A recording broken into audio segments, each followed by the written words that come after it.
I don't know what time it is. There's factor number one. I thought since, just to go off topic, I thought since I had so many coffee drinkers and coffee lovers, I wanted to give you two of my favorite recipes. One of them can really only be made with just barely pasteurized, golden, fresh coffee beans. The other one is modifiable.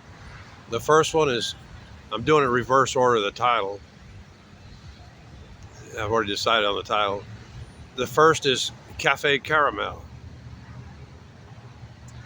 You take those really good, fresh, barely pasteurized, they look gold, beans, and where it says, and grind them fresh.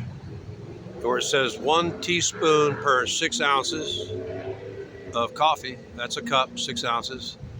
You use 5 times. You use 5 teaspoons. Make it strong.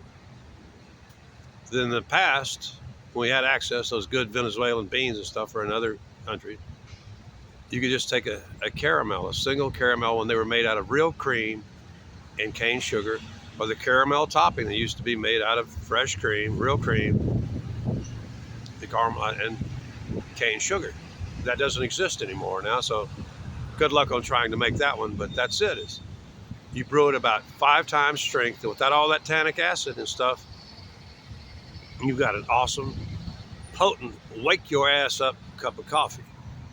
Of course, you can take those 5 teaspoons and you're going to make about 10 or 12 ounces of drinkable coffee, and it only requires just a little bit of sweetener, just about the equivalent of one little caramel chunk will do it. Now, the second, it's good luck on making that one, because first you're going to have to buy really high quality beans, $16 a pound, to get glyphosate free and all that. The second one you might almost be able to make with instant coffee, because actually the process in which they make that, the way it could actually be destroying or removing part of that glyphosate. But it's really best too. It's number one, because I really started perfecting this formula and stuff like that when I had access to unpasteurized, freshly skimmed, sweet, fresh cream. Not sour cream, fresh cream. Probably a half pint to a pint of that now is probably running, a half pint's probably running $4 or $5 for fresh sweet cream, and it'll be pasteurized. It won't have the same flavor.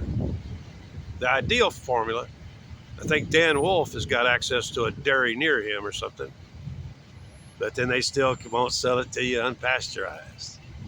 It's amazing how heating does help break down the toxins in foods and stuff like that. That's why I really want hot food. I don't always like cooked food.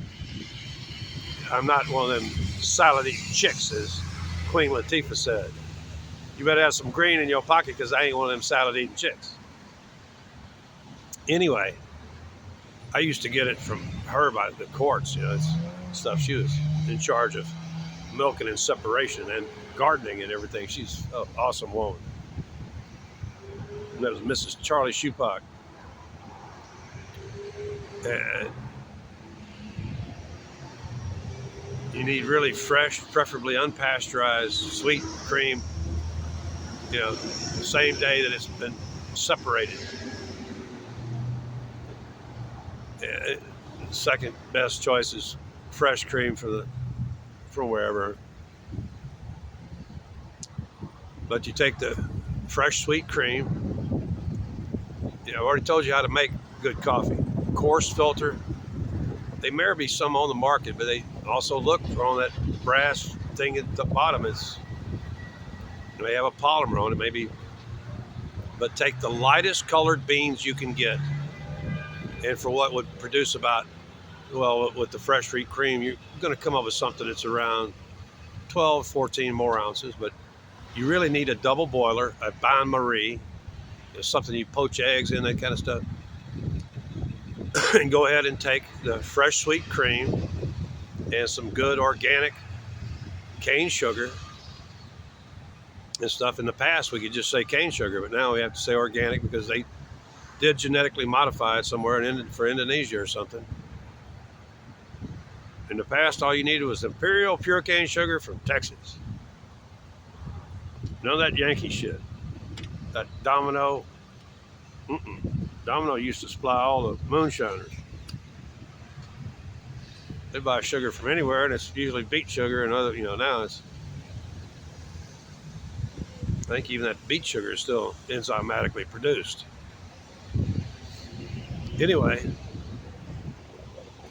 begin to boil some water, grind your coffee, or it's really hard, use whatever coffee, but preferably the lightest colored, because you don't want the tannic acid. Tannic acid and cream really don't. Actually, I've seen coffee so not in its pour, especially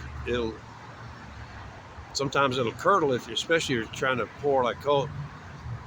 Both components need to be hot. That's why I'm saying start off, get you a pot of boiling water.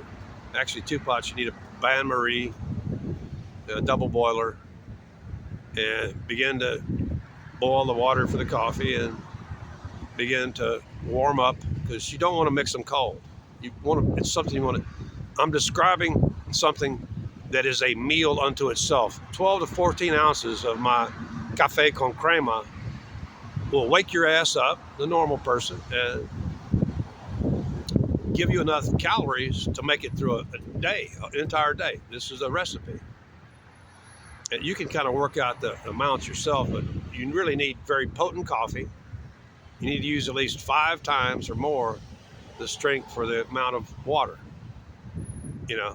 Instead of 5 or 1 teaspoon per 6 ounces, you need to use at least 5 or 6, because you're about to dilute it with at least about a 50-50 mix of coffee and cream that has been, as that cream begins to come up to temperature, it will melt, it'll absorb all the sugar and stuff, and you'll have very sweet. You can determine the sweetness yourself. Me, I like it very sweet. And then right after you brew the coffee, immediately add in the hot, fresh cream and sugar, cane sugar. Nothing else is acceptable. And right then at that point, it'll be at an acceptable about 160 degrees. If it's into a nice thick, that you've preheated with either hot water or a nice thick ceramic mug, always preheat your mugs. We Englishmen created tea cozies for a freaking reason. We also put boiling water in the teapot before we make the tea. We heat up the pot before we put in the final.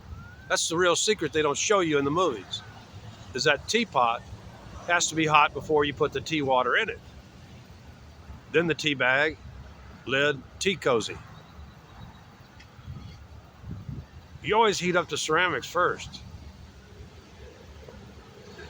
Drinking lukewarm coffee is an abomination.